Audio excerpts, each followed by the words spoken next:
Nice to see you again. I trust you're keeping well. Nice to see you, Rod, and happy Monday. Same to you.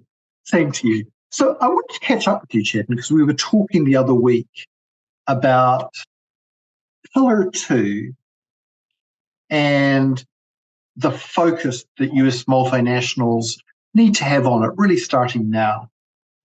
And it was a fascinating discussion, so I just wanted to catch up with you again on that. So perhaps if we just take a giant step back, where are we on the Pillar 2 journey? It's a great question, and thanks for giving me the opportunity to speak with you on this a very important topic. So if we had this discussion last November, I think we both would agree, and everyone would agree, that there was a lot of uncertainty regarding the timing for implementation, given the challenges in getting consensus among EU member states. However, things have progressed dramatically starting December. So what has happened? So at a high level, the European Union, the EU directive, was approved in December of 2022, which requires EU member states to bring the income inclusion regime rules and the UTPR into their domestic legislation and apply those rules in respect of fiscal years beginning from December 31st, 2023 for IR. So if for calendar year taxpayers, it's really starting 1/1/24, and then UTPR will kick in 1 year later in 2025. So that was a huge milestone. And South Korea, if you recall, also enacted, actually, they went ahead and passed, in their 2022 tax revision bill, they enacted both the IR and UTPR to take effect for fiscal year starting on or after Jan 1st, 2024. So I think a lot of activity has happened. We fully expect the G20 nations to start proposing and implementing these rules. So definitely the ship has sailed as far as Pillar 2 is concerned, and companies really need to start looking into this in much more detail than what we did last year. Right, because there's not a lot of time left, really, right? I mean, we keep thinking, well, it's not till next year, but next year is around the corner when you think about everything you've got to do leading up to next year. Absolutely. It's already February end, so we have 10 more months to go in this year. So things are moving fast, I would say. Yeah. So I know the OECD Inclusive Framework released an implementation package related to the Pillar 2 rules. From your perspective, what are some of the key elements of that package? So that came out in December of last year. And so there are 3 documents included in that package. The first is the very important one for a lot of our multinational clients is the safe harbor and penalty relief. And that's really designed to minimize the compliance burden associated with undertaking a full globe ETR calculation in respect of what they call as low tax or low risk jurisdictions, and a transitional penalty relief regime when an M&E has taken reasonable measures to correctly apply the globe rules. Then they also had a globe information return, kind of a sample return, and which they were seeking public input on the data requirements. And we're going to hopefully speak on data requirements today. What they are seeking is input on data requirements associated with complying with these rules. And then last but not least, there was another document which had tax certainty, which outlines and seeks public input on various mechanisms, including, and very important, this is going to be very important, is dispute prevention and resolutions for achieving tax certainty under globe rules. So very important package for sure. And then as it relates to, I want to spend maybe, if I may take a couple of minutes to spend on the safe harbor. So the safe harbor is going to be one of the most important aspects for practically every company that is going to be in scope for globe rules. And there are 3 kind of safe harbors provided. And so if for a multinational group to qualify for it's transitional C by CR safe harbor in a particular jurisdiction, that jurisdiction needs to pass at least one of the 3 tests they have provided. First is a de minimis test, which is based on a certain threshold for revenues and profits. The second, probably the most impactful test, is the simplified ETR test. And third is a routine profits test. And so the simplified ETR, I want to just touch upon that quickly. What that basically requires is for every jurisdiction, you have to calculate a simplified ETR, different from how you calculate ETR, jurisdictional ETR under the globe rules. So what the simplified ETR rules do is you have to calculate an ETR. The numerator comes directly from the qualified financial statements of the particular jurisdiction or the entities in that particular jurisdiction, with only a couple of adjustments. When the biggest one is that you take out obviously uncertain tax positions. And then the denominator comes directly or will come directly from the profits for that jurisdiction from the actual C by CR or the qualified C by CR report. So if that fraction for a particular jurisdiction equals or exceeds 15%, and that's 15% is the transition rate for fiscal years beginning 2023 and 24. It goes up to 16 for 25 and 17 for 26. If you meet that threshold, then you don't have to do the complicated or detailed reporting for compliance for Pillar 2 or Globe compliance. And so this is going to be a very important piece and I think it's going to provide relief for a lot of our multinational clients as they embark on this journey.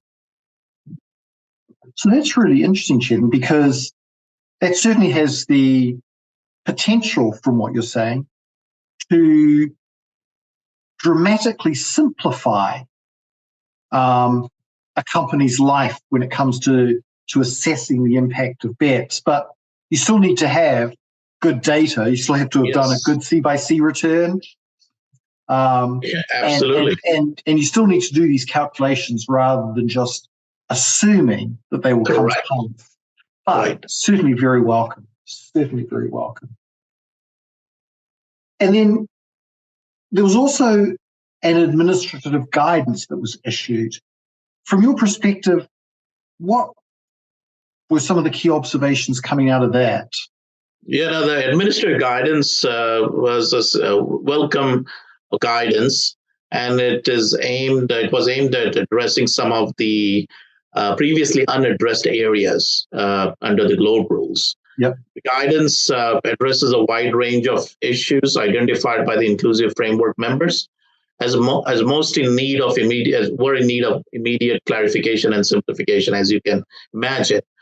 While the OECD indicated that this guidance represents the final piece of work, if I may say, on Globe rules, we do expect, and I think the inclusive framework will continue to release further guidance on an ongoing basis. I think we all expect to ensure that the Globe rules are implemented on a consistent and coordinated basis. One of the key items in this AG, the administrative guidance, is related to our GILTI regime. And this guidance confirms the status of our U.S. minimum tax, the GILTI regime, as a CFC tax regime under the Globe rules. And it also sets out a mechanical formula in terms of how you push down GILTI taxes and other blended CFC tax regime taxes down into the constituent entities as they calculate their covered taxes and Pillar 2 ETRs. And so I think it's very welcome relief. And for U.S. multinationals, based on at least our initial analysis and actually working on real live data and for clients, we think this is going to be very helpful for U.S. multinationals, as the formula generally would allocate your GILTI taxes to predominantly low tax jurisdictions, the way the mechanical formula works. So I think this is going to be very helpful. In addition to this, the mechanical formula or the guidance on GILTI regime, there is also a good bit of discussion on qualified domestic minimum top-up taxes and how that's going to work out. So I think that's also going to be very helpful. And then last but not least, there's also some good guidance on the treatment of credits and incentives, all important issues for the business community. So I think the guidance is definitely very, very helpful. it does address a lot of the previously unaddressed areas. And so I got to believe, Chetan, for many companies, that's very welcome, right? Because I assume that some people might have been holding off doing too much until they got some clarity around what is it that they should be doing. And this seems to address a number of critical open questions. Absolutely. And then, so I know that you're working with a number of very large multinational groups. How are they adopting or adapting to the reporting obligations related to Pillar 2? It's a very, very interesting and important issue for all our multinational clients. And as you can imagine, this is a significant undertaking for any multinational corporation. As you would appreciate, tax departments are already resource constraints, and this is going to add significant burden for sure. So based on I would say an informal survey that we typically do during webcasts on Pillar 2, we feel like this is going to add potentially a 50 to 60% additional burden on a typical tax department. I think that's going to be massive. And there is definitely a shortage for talent. And so this is going to be very, very important in terms of how tax departments navigate the Pillar 2 journey. So what are we doing really in terms of collaborating, with clients in this Pillar 2 journey? And so the first thing, as we discussed earlier, is to perform this transitional safe harbor test for all jurisdictions. Okay. This is a fairly simple, straightforward calculation. I'll recommend this to my clients. I do recommend that they do it on a few testing dates so that there are no major surprises when you run the actual safe harbor analysis in 2024.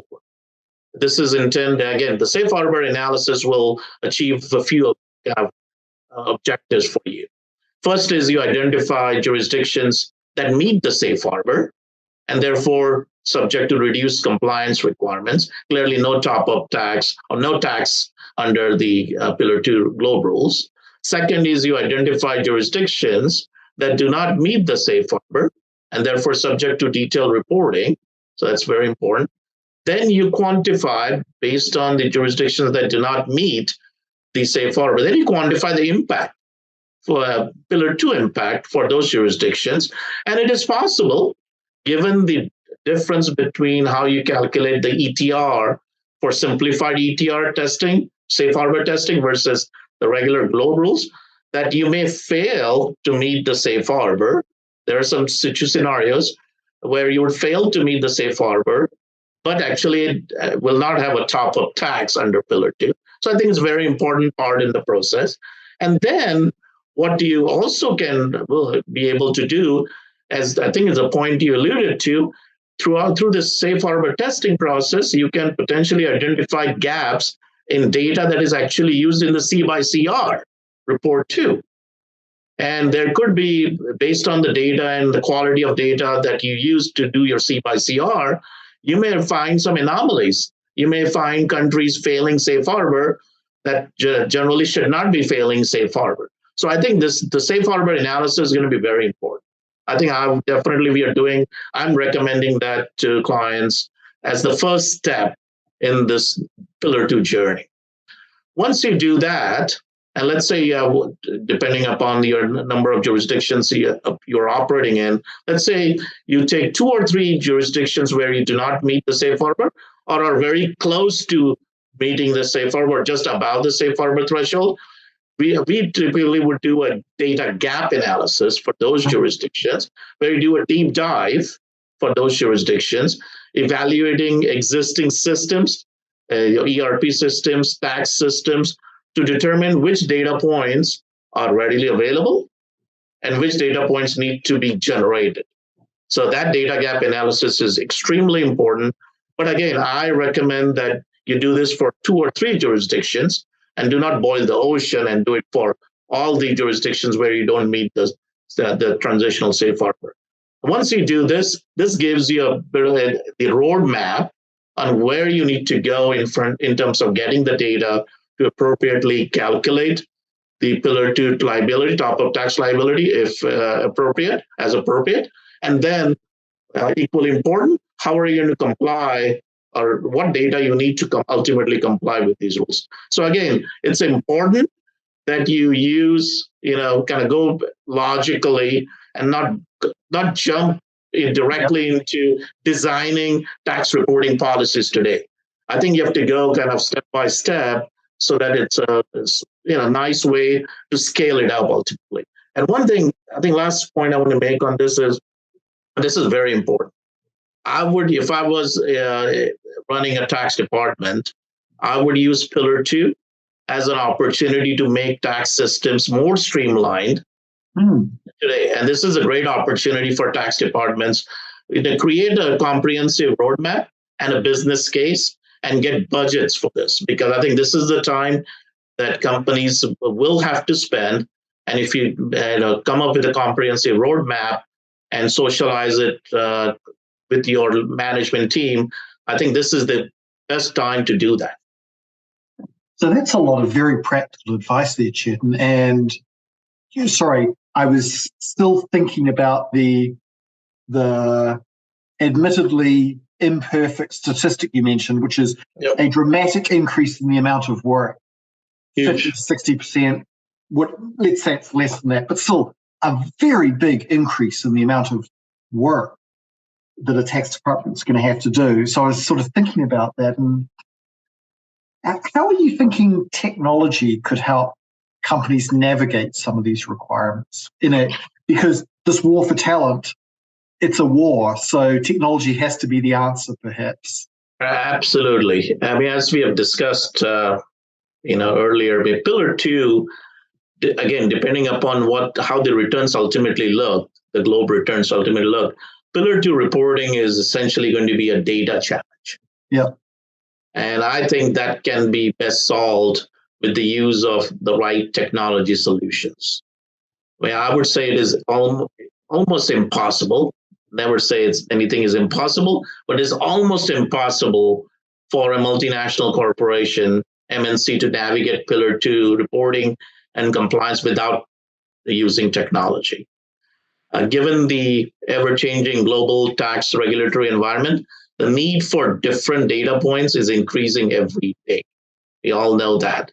So how would one go about getting their arms around this data challenge, right? So I believe companies will have to do this through a scalable and integrated tax technology solutions.